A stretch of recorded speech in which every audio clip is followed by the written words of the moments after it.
অবশেষে শেষ হলো বাঘবন্দি খেলা।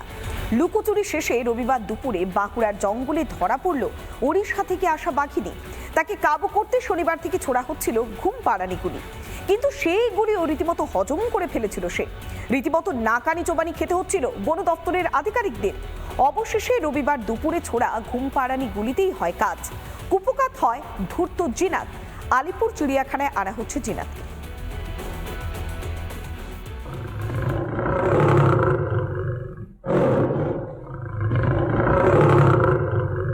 এই মুহূর্তে সব থেকে বড় খবর, তার কারণ বাঁকুড়াতে যে বাঘের জিনাত ছিল, সে জিনাতকে কিন্তু ধরা হয়েছে।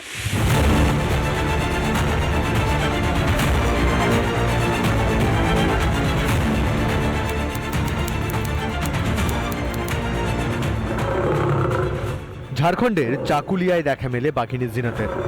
ওড়িশার শিমলিপাল থেকে ঝাড়খণ্ডে থাবা বসায় বাঘিনী।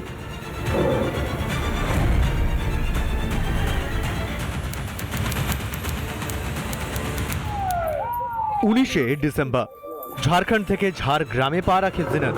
তারপর থেকে সে দাপিয়ে বেড়ায় বাংলার জঙ্গলমহল।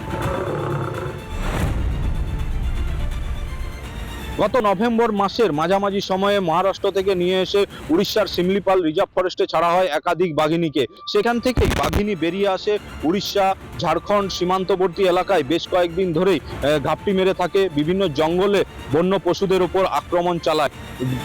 বাংলা ঝাড়খণ্ড সীমান্তবর্তী চাকুলিয়া এলাকা দিয়ে কাঁকড়াঝোড় হয়ে বেলপাহাড়ি এলাকায় প্রবেশ করে।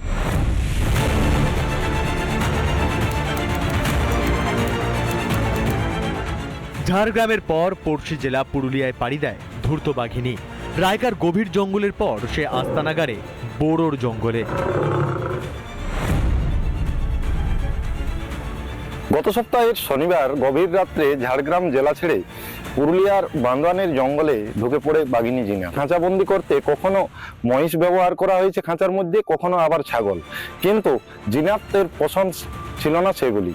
না পছন্দ জিনাতকে খুশি করতে নিয়ে আসা হয় শূকর, কিন্তু সেই শূকরের টোপও মন গলেনি জিনাত।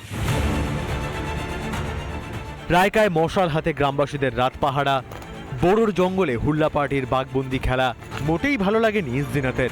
বন দপ্তরের চোখের সামনে দিয়ে জাল টপকে পগার পার হয়ে যায় বাঘিনী। আস্তানাগারে বাঁকুড়ার জঙ্গলে।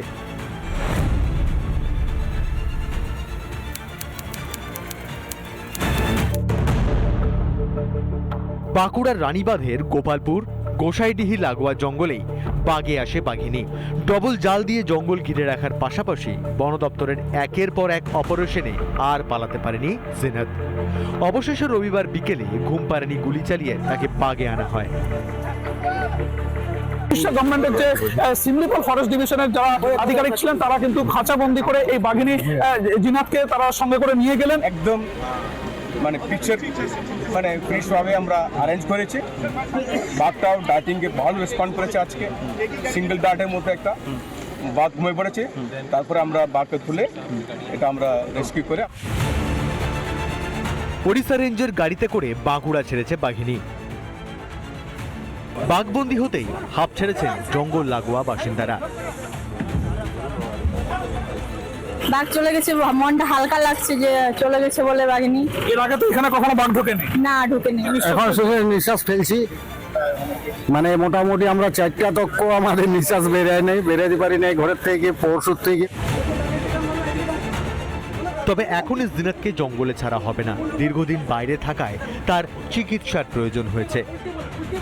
মোটামুটি 22 দিন একটা বাইরে ছিল, মানে একটা নতুন এলাকা, মানে আনকনভেনশনাল এলাকার মতো ছিল।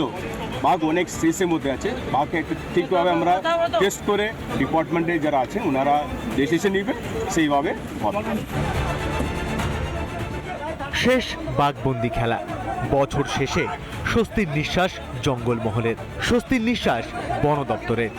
রিপাবলিক বাংলা। নানা ধরনের কন্টেন্ট দেখার জন্য লাইক করুন, শেয়ার করুন আমাদের ফেসবুক পেজ, সাবস্ক্রাইব করুন আমাদের ইউটিউব চ্যানেল। পাশাপাশি অন্যান্য ব্রেকিং নিউজের জন্য অবশ্যই চোখ রাখুন রিপাবলিক বাংলায়।